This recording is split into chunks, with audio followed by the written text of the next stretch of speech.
दिव्य श्री राधा माधव प्रेम की मधुर झांकी। झांकी 19। विप्रलंब और संभोग या विरह और मिलन पवित्र प्रेम राज्य के दो अंग हैं। दोनों में ही प्रेम रस का पवित्र प्रवाह समान रूप से बहता रहता है। श्री राधा माधव तो वास्तव में एक ही तत्व स्वरूप के दो लीला रूप हैं। लीला में भी वस्तुतः उनमें वियोग विछोह नहीं होता। रसोत्कर्ष तथा रसास्वादन के लिए ही वियोग लीला होती है। एक बार श्री राधा जी वियोग दशा में बैठी वियोग की लीलामयी अग्नि में जल रही थी। विरह व्यथा पीड़ित विषाद मुख बैठी निज एकांत निकुंज। प्रियतम स्मृतिरत विरत जगत सब विस्मृत सकल विषय सुखपुंज।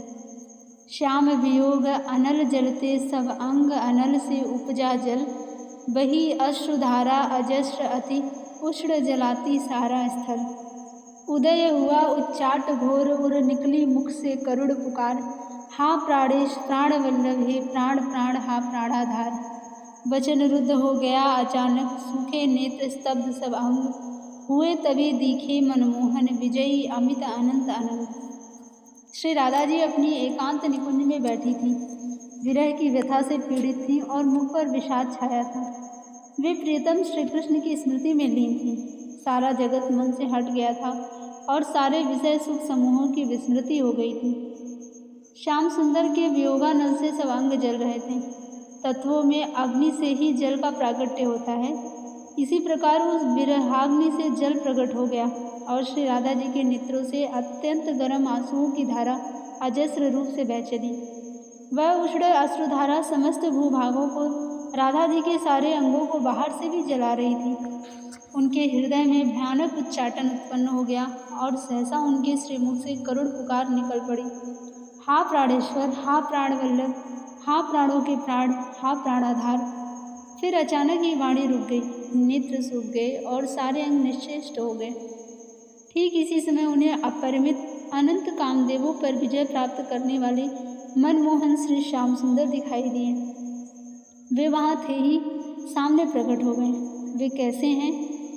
मधुर सुमधुर मधुर उससे भी, परम मधुर उससे भी और। मधुर मधुरतम नित्य निरंतर वर्धनशील मधुर सब ठौर। अंग अंग माधुर्य सुपूरित मधुर अमृत में पारावार। अखिल विश्व सौंदर्य मधुर माधुर्य सकल की मूलाधार। वे मधुर से सुमधुर, उस मधुर से भी परम मधुर तथा उससे भी और मधुर मधुरतम है। उनका मधुर सब जगह सारे अंगों में नित्य निरंतर बढ़ता ही रहता है। उनका अंग अंग माधुर्य से परिपूरित है। वे मधुर अमृत में समुद्र हैं। समस्त विश्व सौंदर्य और समस्त मधुर माधुर्य के वे मूल आधार हैं, बीज हैं, मूल स्रोत हैं। नील कमल कमनीय कलेवर सहज सौरभित मधुर अपार। नेत्रद्वय मुख नाभिक करद्वय चरण द्वय द्युति सुषमागार।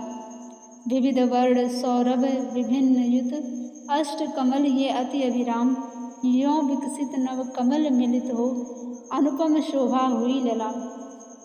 उनका नील कमल सुंदर कलेवर है और वह सहज ही अपार मधुर सुगंध से भरा है। फिर दो नेत्र कमल, एक मुख कमल, एक नाभि कमल, दो कर कमल और दो चरण कमल, जो तेज और शोभा के भंडार हैं, जिनके अरुण हरित आदि पृथक पृथक वर्ण हैं और जिनमें विभिन्न प्रकार की मधुर सुगंध फैल रही है, बड़े ही सुंदर हैं। एक नील कमल के साथ ही ये आठों विभिन्न वर्णों के कमल और नील कमल की सुगंध के साथ इन 8 कमलों की विभिन्न विचित्र सुगंध सबके संयोग से श्री श्याम सुंदर की एक परम सुंदर श्रेष्ठ अनुपम शोभा हो रही है। देख छबीली छटा देख छरहरा बदन छाया आनंद।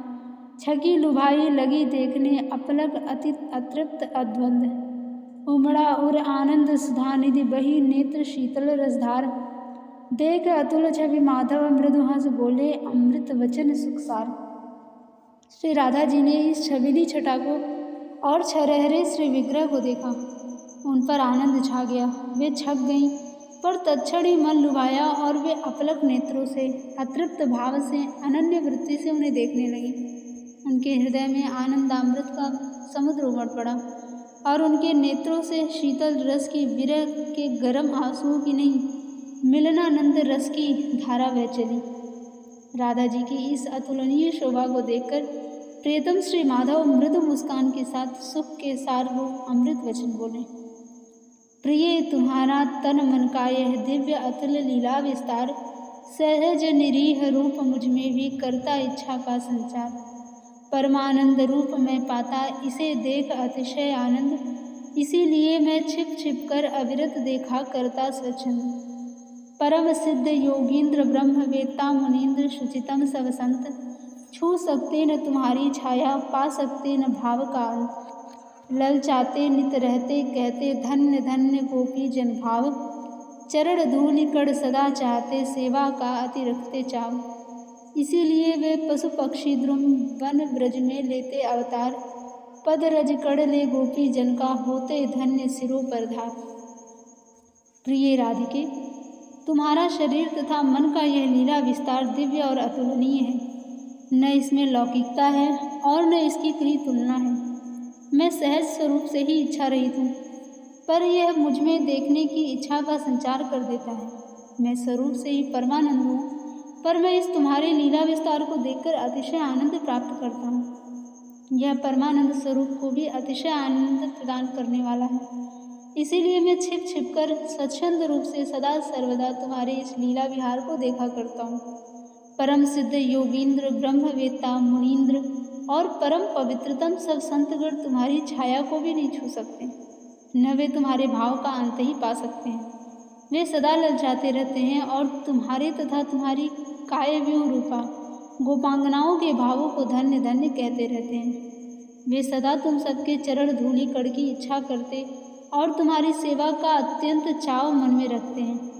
इसीलिए वे हमारी प्रगट लीला के समय ब्रज में पशु पक्षी या वृक्ष लता के रूप में अवतरित होते और गोपी जन के पदरज कड़ को अपने मस्तकों पर धारण करके धन्य होते हैं। जय जय श्री राधे।